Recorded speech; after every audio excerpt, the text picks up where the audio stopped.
ആകാശവാണി. നമസ്കാരം. 2025 പരിഷ്കാരങ്ങളുടെയും നേട്ടങ്ങളുടെയും വർഷം എന്ന വിഷയത്തിൽ ആകാശവാണി തിരുവനന്തപുരം പ്രാദേശിക വാർത്താ വിഭാഗം തയ്യാറാക്കിയ സ്പോട്ട്ലൈറ്റ് പരിപാടിയിലേക്ക് സ്വാഗതം. വികസിത ഭാരതം എന്ന ലക്ഷ്യത്തിലൂന്നിയുള്ള ഇന്ത്യയുടെ യാത്രയിലെ വളരെ സുപ്രധാനമായ വർഷമായിരുന്നു 2025. സമസ്ത മേഖലകളിലും മികച്ച രീതിയിലുള്ള പരിഷ്കരണങ്ങൾക്കും വികസനങ്ങൾക്കും രാജ്യം ഈ വർഷം സാക്ഷ്യം വഹിച്ചു. 2025 വിട ചൊല്ലാൻ ഒരുങ്ങി നിൽക്കുമ്പോഴും നേട്ടങ്ങളുടെ നീണ്ട നിര തുടരുകയാണ്. ഇന്ത്യയുടെ വികസന യാത്രയിൽ 2025 പ്രതിരോധ മേഖലയിൽ വൻ കുതിച്ചുചാട്ടമാണുണ്ടായത്. ഭീകരതയെ ചെറുക്കാൻ ശക്തമായ 5 മാനദണ്ഡങ്ങൾ ഇന്ത്യ മുന്നോട്ട് വച്ചു. ഓപ്പറേഷൻ സിന്ദൂറിലൂടെയും ഈ ദൃഢനിശ്ചയം രാജ്യത്തിനൊപ്പം ലോകവും നേരിട്ട് കണ്ടു. ഇന്ത്യയുടെ പ്രതിരോധ ശേഷി അഭൂതപൂർവമായ വളർച്ചയാണ് കൈവരിച്ചത്. പ്രതിരോധ ഉൽപ്പാദനം 1,50,000 കോടി രൂപ കവിഞ്ഞു. അതേസമയം 2025-26 സാമ്പത്തിക വർഷത്തേക്കുള്ള പ്രതിരോധ ബജറ്റ് 6,81,000 കോടി രൂപയിലധികമായും ഉയർന്നു. ഈ വർഷം 4,30,000 കോടി രൂപയുടെ പ്രതിരോധ ഉപകരണങ്ങൾ വാങ്ങുന്നതിനാണ് അംഗീകാരം ലഭിച്ചത്. ആക്രമണ ഹെലികോപ്റ്ററുകൾ, നാവികസേനയ്ക്കുള്ള റാഫേൽ എം ജെറ്റുകൾ, നൂതന ടോർപിഡോകൾ, നിരീക്ഷണ സംവിധാനങ്ങൾ എന്നിവ ഇതിൽ ഉൾപ്പെടുന്നു. യുദ്ധക്കപ്പലുകളുടെയും അന്തർവാഹിനികളുടെയും കമ്മീഷൻ ചെയ്യൽ, അഗ്നി പ്രൈം മിസൈലിന്റെ റെയിൽ അധിഷ്ഠിത വിക്ഷേപണ പരീക്ഷണം വിജയകരമായി പൂർത്തിയാക്കൽ, ഇന്ത്യയിൽ നിർമ്മിച്ച AK-203 റൈഫിളുകൾ എന്നിവയുൾപ്പെടുന്ന തദ്ദേശീയ മുന്നേറ്റങ്ങളും ഈ വർഷത്തെ നേട്ടങ്ങളിൽ ചിലതുമാത്രം. 2017 GST അവതരിപ്പിച്ചതോടെ ഇന്ത്യ ഒറ്റ വിപണിയായി ഏകീകരിക്കപ്പെട്ടെങ്കിലും ഈ വർഷത്തെ പുത്തൻ തലമുറ GST പരിഷ്കരണത്തിലൂടെ നികുതി ഘടന ഏറെ ലളിതമായി. GST ഇളവുകളിലൂടെയും ആദായനികുതി ഇളവുകളിലൂടെയും കുടുംബങ്ങൾക്ക് പ്രതിവർഷം 2.5 ലക്ഷം കോടി രൂപ ലാഭിക്കാൻ കഴിയുമെന്നാണ് പ്രതീക്ഷിക്കുന്നത്. നികുതി പരിഷ്കാരങ്ങൾ നികുതിദായക സൗഹൃദമായ ഒരു സംവിധാനത്തിന് അടിത്തറ. ഇത് ദൈനംദിന ജീവിതം കൂടുതൽ ലളിതമാക്കി. मुख्य रूप से अब सिर्फ 5% और 18% के ही टैक्स स्लैब रहेंगे. इसका मतलब है रोजमर्रा के इस्तेमाल की ज्यादातर चीजें और सस्ती हो जाएगी. खाने पीने का सामान, दवाइयाँ, साबुन, ब्रश, पेस्ट, स्वास्थ्य और जीवन बीमा, ऐसे अनेकों सामान, अनेकों सेवाएं या तो टैक्स फ्री होगी या फिर केवल 5% टैक्स देना होगा. जिन सामानों पर पहले 12% टैक्स लगा करता था, उसमें से 99% यानी करीब 100 के निकट 99% चीजें अब 5% टैक्स के दायरे में आ गई है. ആദായനികുതി പരിഷ്കാരങ്ങൾ മധ്യവർഗത്തിന് നൽകിയ ആശ്വാസം വളരെ വലുതാണ്. നികുതി സ്ലാബുകൾ 12 ലക്ഷം രൂപയായി ഉയർത്തിയത് സാധാരണക്കാർക്ക് ഏറെ ഗുണം ചെയ്യുന്നു. ഇന്ത്യൻ സമ്പദ് വ്യവസ്ഥയുടെ മുന്നേറ്റത്തെക്കുറിച്ച് IIST associate professor doctor Shaijumon സംസാരിക്കുന്നു. രാജ്യത്തിന്റെ സാമ്പത്തിക വളർച്ചയിൽ വളരെ വലിയൊരു കുതിപ്പുണ്ടായ വർഷമാണ് 2025 ആണ്ട്. രാജ്യത്തിന്റെ വളർച്ച 8.2% കൂടി ജപ്പാൻ പോലെയുള്ള വലിയ രാജ്യത്തെ പിന്തള്ളി $4.18 ട്രില്യൺ ആഭ്യന്തര വരുമാനത്തോടു കൂടി 4ാം സ്ഥാനത്തേക്ക് കുതിച്ചുയർന്നു.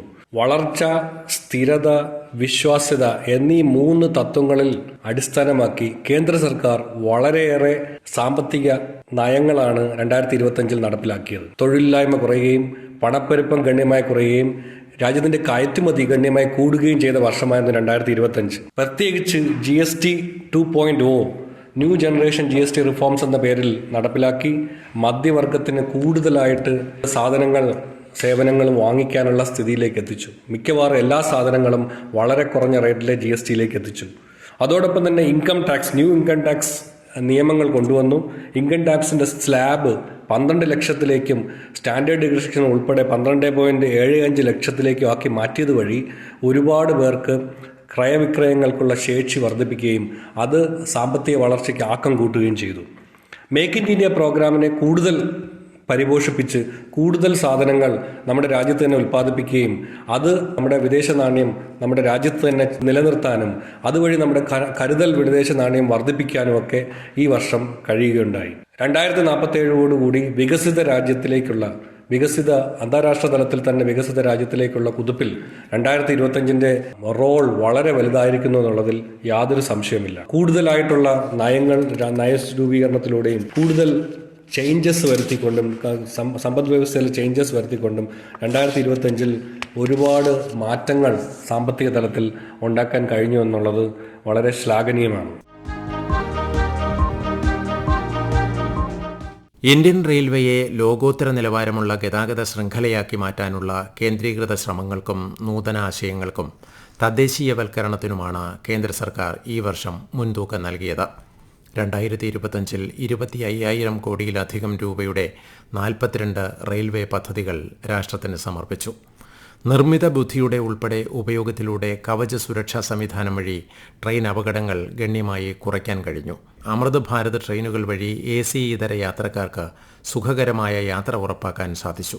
കൂടാതെ ആദ്യത്തെ വന്ദേ ഭാരത് സ്ലീപ്പർ ഉടൻ തന്നെ പ്രവർത്തനക്ഷമമാക്കാൻ ഒരുങ്ങുകയാണ് ഇന്ത്യൻ റെയിൽവേ. യാത്രക്കാരുടെ എണ്ണത്തിലുണ്ടായ വളർച്ച കണക്കിലെടുത്ത് അടുത്ത 5 വർഷത്തിനുള്ളിൽ പ്രധാന നഗരങ്ങളിലെ ട്രെയിൻ ഗതാഗതത്തിന്റെ ശേഷി ഇരട്ടിയാക്കാനും ഇന്ത്യൻ റെയിൽവേ പദ്ധതിയിടുന്നു. പരമ്പരാഗത ആരോഗ്യ സംരക്ഷണത്തിലേക്കുള്ള ഇന്ത്യയുടെ യാത്രയിലെ നിർണായക വർഷമായാണ് 2025 ആയുഷ് മന്ത്രാലയം അടയാളപ്പെടുത്തുന്നത്. നാഴികക്കല്ലായ നയസംരംഭങ്ങളും ലോകോത്തര അടിസ്ഥാന സൗകര്യ വികസനവും മുതൽ ചരിത്രപരമായ ആഗോള സഹകരണങ്ങളും പൊതുജനാരോഗ്യ സംവിധാനത്തിന്റെ വ്യാപനവും വരെ ആയുഷ് രംഗം മുഖ്യധാരയിലേക്ക് മുന്നേറുന്നതിന് ഈ വർഷം സാക്ഷ്യം വഹിച്ചു. ഈ സുപ്രധാന നടപടികളുടെ ഭാഗമായി ന്യൂഡൽഹിയിൽ പുതിയ സെൻട്രൽ ആയുർവേദ ഗവേഷണ സ്ഥാപനത്തിന്റെ കെട്ടിടത്തിന് പ്രധാനമന്ത്രി നരേന്ദ്രമോദി തറക്കല്ലിട്ടു. 2.92 ഏക്കറിൽ 187 കോടി രൂപ ചെലവിൽ നിർമ്മിക്കുന്ന അത്യാധുനിക ക്യാമ്പസിൽ 100 കിടക്കകളുള്ള ഒരു ഗവേഷണ ആശുപത്രി, പ്രത്യേക ക്ലിനിക്കുകൾ, നൂതന ലബോറട്ടറികൾ, പരിശീലന സൗകര്യങ്ങൾ എന്നിവ ഉണ്ടായിരിക്കും. രാജ്യത്തെ കർഷകരുടെ ക്ഷേമത്തിനായി നിർണായക പദ്ധതികൾ ആവിഷ്കരിച്ച് അവതരിപ്പിച്ച വർഷമാണ് 2025. മിനിമം താങ്ങുവില, കാർഷിക വായ്പ, വിള ഇൻഷുറൻസ്, ജലസേചനം, സംഭരണം, വിപണനം, ജൈവകൃഷി, കാർഷിക കയറ്റുമതി എന്നിവ ഉൾപ്പെടെ കാർഷിക മേഖലയുടെ സമഗ്ര വികസനമാണ് കേന്ദ്ര സർക്കാർ ലക്ഷ്യമിടുന്നത്. പ്രധാനമന്ത്രി കിസാൻ സമ്മാൻ നിധി, കിസാൻ മൻധൻ യോജന, ഫസൽ ബീമ യോജന തുടങ്ങിയവയിൽ കാലാനുസൃതമായ ഒട്ടനവധി പരിഷ്കാരങ്ങൾ കൊണ്ടുവരികയും കർഷകരുടെ വരുമാനം ഇരട്ടിയാക്കാനുള്ള നിരവധി മാറ്റങ്ങൾ കാർഷിക മേഖലയിൽ അവതരിപ്പിക്കുകയും ചെയ്ത വർഷമാണിത്. ജൈവ കൃഷിക്ക് ഉൾപ്പെടെ കേന്ദ്ര സർക്കാർ നൽകുന്ന പ്രാധാന്യം രാജ്യത്തെ കർഷകരുടെ ആത്മവിശ്വാസം വർദ്ധിപ്പിച്ചതായി ആലപ്പുഴ ജില്ലയിലെ കഞ്ഞിക്കുഴിയിൽ നിന്നുള്ള കർഷകൻ VP സുനിൽ പറയുന്നു. ഞാൻ VP സുനിൽ. കഴിഞ്ഞ 12 വർഷക്കാലമായി കാർഷിക മേഖലയാണ് സജീവം. കൃഷിയാണ് ജീവിതവും മുഖ്യ വരുമാനവും. 2025 ഒരുപാട് നേട്ടങ്ങൾ ഉണ്ടായ വർഷം. നമ്മൾ ഒരുപാട് മാറ്റങ്ങൾ സൃഷ്ടിക്കപ്പെട്ട ഒരു വർഷമാണ് കടന്നു പോകുന്നത്. ജീവിതത്തിലെ സന്തോഷവും സമാധാനവും ലഭിച്ച വർഷം. അതോടൊപ്പം തന്നെ കാർഷിക മേഖലയിൽ മികച്ച വരുമാനം ലഭിച്ച വർഷം. പുതിയ വർഷത്തിലേക്ക് വരുമ്പോൾ പുതിയ തുടക്കക്കാരുണ്ടാകണം. കാർഷിക മേഖല സജീവമായാൽ മണ്ണ് ചതിക്കില്ല. മണ്ണിനെ ചതിക്കാണ്ട്, മണ്ണിനെ നോവിക്കാണ്ട് പണിയെടുത്താൽ മണ്ണ് കൂടെ ഉണ്ടാകും. കൃഷി കൊണ്ട് മെച്ചപ്പെട്ട ഒരു ജീവിതം ഉയർത്തിപ്പിടിക്കുവാനും മികച്ചൊരു വരുമാനം നേടിയെടുക്കുവാനും കാർഷിക മേഖല നമ്മളെ സഹായിക്കും. അപ്പോൾ പുതിയ തലമുറയോട് പറയാനുള്ളത്, വരുന്ന വർഷം നമ്മുടെ എല്ലാവരുടെയും സമ്പൽ സമൃദ്ധിയുടെ വർഷമാകണം. അതോടൊപ്പം തന്നെ കാർഷിക മേഖല സജീവമായാൽ പട്ടിണി ഉണ്ടാകത്തില്ല. അതോടൊപ്പം തന്നെ മികച്ച വരുമാനം ഉണ്ടാകും എന്നൊക്കെ ഞാൻ ഉറപ്പു പറയുകയാണ്. കാരണം നമ്മൾ ഈ വർഷം കടന്നു പോകുമ്പോൾ മെച്ചപ്പെട്ട രീതിയിലുള്ള പച്ചക്കറി കൃഷിയും പൂക്കൃഷിയും അതോടൊപ്പം തണ്ണിമത്തൻ കൃഷിയും പൊട്ടുവളരിയൊക്കെ ചെയ്ത് മികച്ച രീതിയിലുള്ള വരുമാനം നേടിയൊരു കർഷകനാണ്. അപ്പോൾ എല്ലാവർക്കും പുതുവത്സരാശംസകൾ.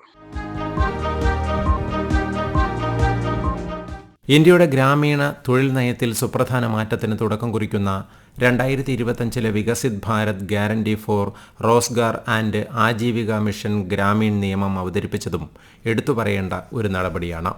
ഗ്രാമീണ ജനതയുടെ ശാക്തീകരണം, എല്ലാവരെയും ഉൾക്കൊള്ളുന്ന വളർച്ച, വികസന പദ്ധതികളുടെ ഏകീകരണം, സേവന വിതരണത്തിൻ്റെ പൂർണ്ണത എന്നിവ ഉറപ്പാക്കുകയാണ് ഇതിലൂടെ ലക്ഷ്യമിടുന്നത്. ഗ്രാമീണ കുടുംബങ്ങൾക്കുള്ള നിയമപരമായ വേതനാധിഷ്ഠിത തൊഴിലുറപ്പ് ഒരു സാമ്പത്തിക വർഷത്തിൽ 125 ദിവസമായി വർദ്ധിപ്പിച്ചുകൊണ്ടും സമൃദ്ധവും കരുത്തുറ്റതും സ്വയം പര്യാപ്തവുമായ ഗ്രാമീണ ഇന്ത്യ എന്ന ലക്ഷ്യത്തിൻ്റെ അടിത്തറ ശക്തിപ്പെടുത്താൻ ഇതിലൂടെ കഴിയുമെന്നാണ് വിലയിരുത്തൽ. ഇന്ത്യൻ ശാസ്ത്രരംഗത്തിനും ഇത് നേട്ടങ്ങളുടെ വർഷമാണ്. 5270 മീറ്റർ ആഴത്തിൽ ഒരു ആഴക്കടൽ ഖനന സംവിധാനത്തിന്റെ വിജയകരമായ പരീക്ഷണം മുതൽ വിപ്ലവകരമായ ഒരു കാലാവസ്ഥാ ദൗത്യത്തിന്റെ വിക്ഷേപണം വരെ 2025 നാം കണ്ടു. തീരദേശ സമൂഹങ്ങളെ സുരക്ഷിതമായി നിലനിർത്തുന്നതിനായുള്ള ഭൗമശാസ്ത്ര മന്ത്രാലയത്തിന്റെ സുനാമി മുന്നറിയിപ്പ് കേന്ദ്രം ഈ വർഷം 32 പ്രധാന ഭൂകമ്പങ്ങൾ തിരിച്ചറിഞ്ഞു. സമുദ്രാരോഗ്യം നിരീക്ഷിക്കുന്നതിനുള്ള പുതിയ മേക്ക് ഇൻ ഇന്ത്യ കപ്പലുകളായ സാഗർ താരയും സാഗർ അന്വേഷികയും ഔദ്യോഗികമായി യാത്രയാരംഭിച്ചു. ലക്ഷദ്വീപിൽ പ്രാദേശിക ഊർജ്ജം ഉപയോഗിച്ച് പ്രവർത്തിക്കുന്ന 3 പുതിയ പരിസ്ഥിതി സൗഹൃദ ഡീസലൈനേഷൻ പ്ലാന്റുകൾ സജ്ജമാക്കിയതോടെ ജനങ്ങൾക്ക് സുരക്ഷിതമായ കുടിവെള്ളം സുലഭമായി ലഭിക്കുന്നു. കായിക രംഗത്തും നേട്ടത്തിന്റെ ഘോഷയാത്രയായിരുന്നു ഇക്കൊല്ലം. രാജ്യത്തിന്റെ കായിക രംഗത്തെ മെച്ചപ്പെടുത്തുന്നതിൽ നിർണായക പങ്കുവഹിച്ച വർഷമായിരുന്നു 2025. ജൂലൈയിൽ അവതരിപ്പിച്ച ദേശീയ കായിക നയം ഇന്ത്യയെ ആഗോള കായിക ശക്തി കേന്ദ്രമാക്കി മാറ്റുന്നതിനുള്ള രൂപരേഖ മുന്നോട്ട് വയ്ക്കുന്നതാണ്. ഖേലോ ഇന്ത്യയുടെ വിജയത്തെ അടിസ്ഥാനമാക്കി കായിക രംഗത്ത് തൊഴിലവസരങ്ങൾ വർദ്ധിപ്പിക്കാൻ ഖേലോ ഭാരത് നീതി 2025 വിഭാവന ചെയ്യുന്നു. ദേശീയ ഗീതമായ വന്ദേമാതരത്തിന്റെ 150-ാം വാർഷികം 2025 ആഘോഷിച്ചു. ഇന്ത്യയുടെ സ്വാതന്ത്ര്യ പ്രസ്ഥാനത്തിന് പ്രചോദനം നൽകുകയും ദേശീയ അഭിമാനവും ഐക്യവും ഉണർത്തുകയും ചെയ്ത ഈ കാലാതീതമായ രചനയുടെ 150 വർഷത്തിന് ഒരു വർഷം നീണ്ട ആഘോഷ പരിപാടികളാണ് സംഘടിപ്പിക്കുന്നത്. 2025 നവംബർ 7 മുതൽ 2026 നവംബർ 7 വരെ നീണ്ടുനിൽക്കുന്ന രാജ്യവ്യാപക അനുസ്മരണത്തിന് പ്രധാനമന്ത്രി നരേന്ദ്രമോദിയാണ് തുടക്കം കുറിച്ചത്. ऐसा क्या है जो हमें वंदे मातरम के मूल सपने को पूरा करने से रोक सकता है? साथियों, आज आत्मनिर्भर भारत के विजन की सफलता, मेक इन इंडिया का संकल्प और 2047 में विकसित भारत के लक्ष्य की ओर बढ़ते हमारे कदम, देश जब ऐसे अभूतपूर्व समय में नई उपलब्धियां हासिल करता है तो हर देशवासी के मुंह से निकलता है वंदे मातरम। आज जब भारत चंद्रमा के साउथ पोल पर पहुंचने वाला पहला देश बनता है, जब नए भारत की आहट अंतरिक्ष से सुदूर कोने तक सुनाई देती है, तो हर देशवासी कह उठता है वंदे मातरम। आज जब हम हमारी बेटियों को स्पेस टेक्नोलॉजी से लेकर स्पोर्ट्स तक में शिखर पर पहुंचते देखते हैं, आज जब हम बेटियों को फाइटर जेट उड़ाते देखते हैं, तो गौरव से भरा हर भारतीय का नारा होता है वंदे मातरम। जब हमारी सेनाएं दुश्मन के नापाक इरादों को कुचल देती हैं, जब आतंकवाद, नक्सलवाद, माओवादी आतंक की कमर तोड़ी जाती है, तो हमारे सुरक्षा बल एक ही मंत्र से प्रेरित होते हैं और वो मंत्र है वंदे मातरम। സർദാർ വല്ലഭായി പട്ടേലിന്റെ 150-ാം ജന്മവാർഷികത്തോടനുബന്ധിച്ചും രാജ്യത്തുടനീളം വിപുലമായ പരിപാടികളാണ് സംഘടിപ്പിച്ചത്. രാഷ്ട്രീയ ഏകതാ ദിവസിൽ സ്മാരക നാണയവും തപാൽ സ്റ്റാമ്പും പ്രധാനമന്ത്രി പുറത്തിറക്കി. ഇന്ത്യയുടെ സാംസ്കാരിക പൈതൃക മേഖലയും അഭിവൃദ്ധി ആർജിച്ച വർഷമാണ് കടന്നുപോകുന്നത്. ഉത്തരേന്ത്യയും ദക്ഷിണേന്ത്യയും തമ്മിലുള്ള ചരിത്രപ്രധാനമായ സാംസ്കാരിക ബന്ധം ദൃഢമാക്കുന്നതിന് ഈ വർഷം വാരാണസിയിൽ സംഘടിപ്പിച്ച കാശി തമിഴ് സംഗമം വഴിയൊരുക്കി. തമിഴ്നാടിനും കാശിക്കുമിടയിലുള്ള സാംസ്കാരികവും നാഗരികവുമായ ബന്ധം ആഘോഷിക്കുന്നതിനായി സംഘടിപ്പിച്ച പരിപാടിയിൽ ആയിരക്കണക്കിന് കലാകാരന്മാർ പങ്കെടുത്തു. അതിവേഗം വളരുന്ന ഇന്ത്യൻ സമ്പദ് വ്യവസ്ഥയ്ക്ക് നിർണായകമായ ഘടകങ്ങളാണ് പെട്രോളിയവും പ്രകൃതിവാതകവും. താങ്ങാനാവുന്ന വിലയിൽ ഊർജ്ജലഭ്യത ഉറപ്പാക്കുന്നതിനും ആഭ്യന്തര ഉൽപ്പാദനം വർദ്ധിപ്പിക്കുന്നതിനും ദേശീയ ഊർജ്ജ സുരക്ഷ ശക്തിപ്പെടുത്തുന്നതിനുമായി പെട്രോളിയം പ്രകൃതിവാതക മന്ത്രാലയം സമഗ്രമായ സമീപനമാണ് 2025 പിന്തുടർന്നത്. പ്രധാനമന്ത്രി ഉജ്ജ്വല യോജന പ്രകാരം 2025 ഡിസംബർ 1 വരെ ഗുണഭോക്താക്കളുടെ എണ്ണം ഏകദേശം 10.35 കോടിയിലെത്തി. 2025 പരിഷ്കാരങ്ങളുടെയും നേട്ടങ്ങളുടെയും വർഷം എന്ന വിഷയത്തിൽ ആകാശവാണി തിരുവനന്തപുരം പ്രാദേശിക വാർത്താ വിഭാഗം തയ്യാറാക്കിയ സ്പോട്ട്ലൈറ്റ് പരിപാടി ഇവിടെ അവസാനിക്കുന്നു. ഏകോപനം ലെമി ജി നായർ. തയ്യാറാക്കിയത് പാർവതി വിജയൻ, കാർത്തിക വിശ്വംഭരൻ. അവതരണം ഉദയൻ കിളിയന്നൂർ.